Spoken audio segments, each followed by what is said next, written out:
দানন প্ৰণামো তোমাৰ।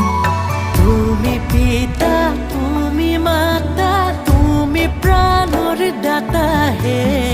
তুমি চন্দ্ৰ, তুমি সূৰ্য, তুমি